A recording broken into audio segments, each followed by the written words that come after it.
Welcome back in. Today we're discussing our top kickers of the week as well as some streaming options for you. So let's go ahead and get right into it. We're going to talk about Chris Boswell, who's been the man this year. He's averaging 12.5 fantasy points per game. He's kicked the third most field goals from 50-plus yards. He's also converted 94% of his field goals. He's currently tied with Kaimi Fairbairn as the number one scoring kicker on the season. And he's only one of two kickers that is averaging over 12 fantasy points per game with him and Austin Seibert. So Chris Boswell is a really good play this week against the Bengals. Next up is going to be Cameron Dicker. As the Chargers offense has become more explosive, Dicker has really started to turn it on, averaging over almost 10 fantasy points per game this year, which is good for kicker 9. He's converted over 90% of his field goals as well. Next up, the Chargers take on the Falcons, who that allow 2.5 field goals per game, as well as the fourth most fantasy points to kickers this season. So Cameron Dicker is once again a really good option. I just want to hit on Austin Seibert. While it wasn't a bad fantasy day, scoring 9 fantasy points, he did miss 2 PATs, and one of them was absolutely critical. That really cost him the game. That would have tied the game up, possibly sent it in overtime. But overall, it was still a really strong day. I think he's still somebody that's only rostered like 40% of leagues. He's been one of the best kickers of the season. And he did convert a 50-yarder in that game as well. So I think better days are ahead for Austin Seibert, and he continues his streak of scoring 9 or more fantasy points, which he's done every single week this year, which is about as consistent as you possibly can get. So Austin Seibert is definitely still in play for this week. And then Jake Bates, wanted to hit on him really quickly as well. Currently the kicker 8 overall, averaging almost nearly 10 fantasy points as well. Now there's obviously going to be some frustration whenever you're a kicker kicking for the Lions because Dan Campbell's tendencies to go for it on fourth down.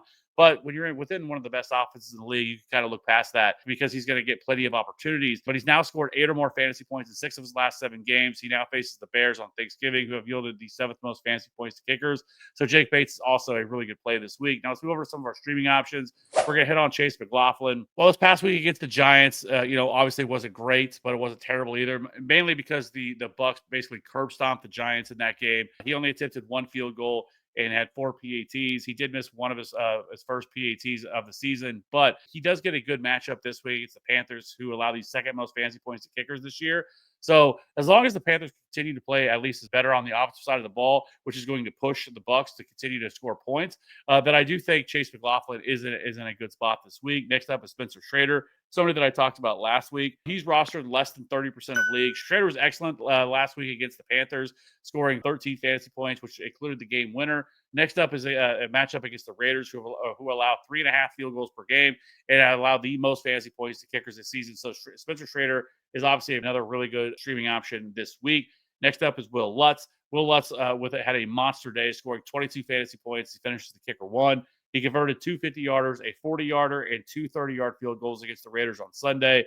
On the season, Lutz is now the kicker 4 overall. It is averaging just under 10 fantasy points per game. And next up is a really solid matchup at home against the Browns. And then lastly, I just want to hit on Brandon McManus. McManus has been a decent fantasy kicker this season with the Packers. He's averaging nearly 8 fantasy points per game and gets a Dolphins team that allows the 8th most field goals and the 3rd most fantasy points to kickers this season. So I think those 4 are your best streaming options this week. McLaughlin, Shrader, Lutz, and McManus are all really solid streaming options this week. I think if you're wanting a couple that are going past the top 12, I think you can look at somebody like Matt Gay. He scored double-digit fantasy points in multiple weeks over the last 4 or 5. I definitely think he's somebody you could take a look at in a pretty decent matchup against the Patriots. I think John Parker Romo continues to be a pretty reliable option. Cairo Santos, don't really mind this option indoors against the Lions on Thanksgiving. And then Tyler Bass, I kind of thought about having him in my top 12, but I ended up moving him down a little bit because there are some weather concerns with this game. Looks like there's going to be snow on Sunday Night Football, and that could affect the kickers a little bit there as well. So that's something we'll definitely have to monitor as far as that is concerned. So that being said, be sure to hit that like and subscribe button for future content, and we'll see you on the next one. Bye.